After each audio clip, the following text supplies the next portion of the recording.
जोंहाय नैबे tribal belt ब्लकआवहाय जोङो रायजो जानायनि गेजेराव जोंखौहाय बिरोधि खालायनो नागिरनायनि थाखाय एसबिएलसिफ्रा जोंनि गावसिनि गोदो आगोलावहाय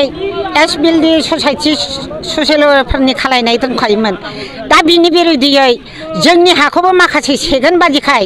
जोङो बे हाखौ आन्दलन खालायनो थाखाय जोङो नैबे फानजानि थिनालियावहाय जोङो दिनैहाय धरना होनाय जादों ओमफ्राय बिनि थाखाय जोङो संख्रि जानाय मेफालि बाथोन फानजानि आरो ओरै गेन्दाबिल फुलकुमारि मागुरमारि फानबारि दुदुमारि दैमुगुरि संख्रि जानाय जोङो मोनसेबो बे हाखौ हगारनो हाया जिउ गारगोन जोङो थैखौ दान होगोन जों बर' बिमा जोङो ट्राइबेल बेल्टआव जोङो रायजो जानाय जिन्दगि जों हगारनो हाया थैजासे जोंना फिसा बहाय रायजो जानांगौ सुख सान्थि जों बहायनो थांनानै थागोन जोंनि हाराखौ जों बहायनो गारगोन जेरावबो हगारनो हाया जोङो जिउ गारनो जुजिगोन थेवबो जों हगारा गेलेगोन ट्राइबेल बेल्ट ब्लकनि हायाव सिक्सटिलाव जोंनि थैजों नाम लिरना गालांगोन प्रमद बर'आ बे माबा आमदानि कम्पानिखौ लांफिननांगौ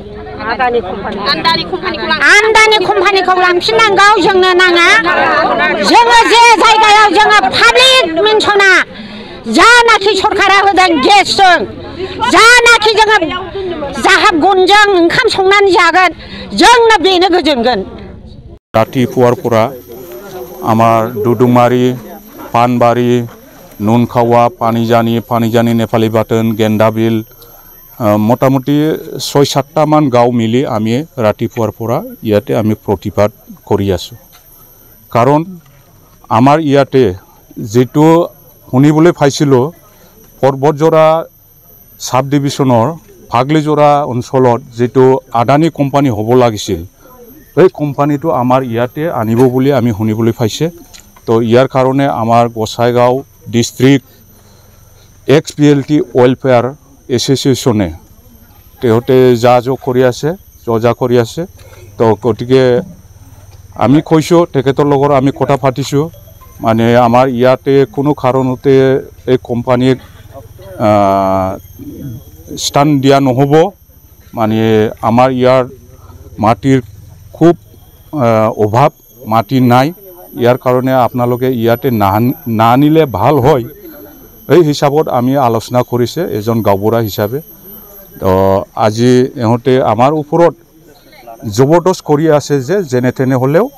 इयाते किबा एटा कम्पानी आमी बनाम यार कारणे आमी আজি रातिपुवा इयाते प्रतिबाद करिबले बाध्य हइसु तो आमार सिधा कथा एक्सबिएलटी वेलफेयर जितु एसोसिएशन आछे तेखेतर नामर माटी आछे सिगुन बागान आछे गाम्बारी बागान आछे इयाते मोटामुटी 300-400 बिघामान हब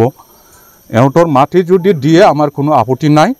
किन्तु आमार राइजर पाब्लिकर माटित आमी दिबलै आमी सुबिधा दिया नहब कोनो कारण माटी लबलै चेष्टा करे जेते कि करिब आमी कोनो पदाये दिब नवारिब जुदि दिए आमी टेस्ट दिम जान दिम तथापिও आमी माटी एरि निदिउ साननानै नाय जोङो गोबाव समनिफ्रायनो जुग जुगान्थनिफ्राय जोंनि नैबे पानिजानि टिपकाई ओनसोलाव मटामटी पानिजानि दुदुमारि ओनसोलावहाय जोङो रावजोंबो नांलायनाय गैया खमलायनाय गैया सुख शान्ति जोङो रायजो जागासिनो दङ नाथाय जोबोद दुखुनि बाथ्रा दिनैनि दिनाव जोंनि जे बे ओनसोलाव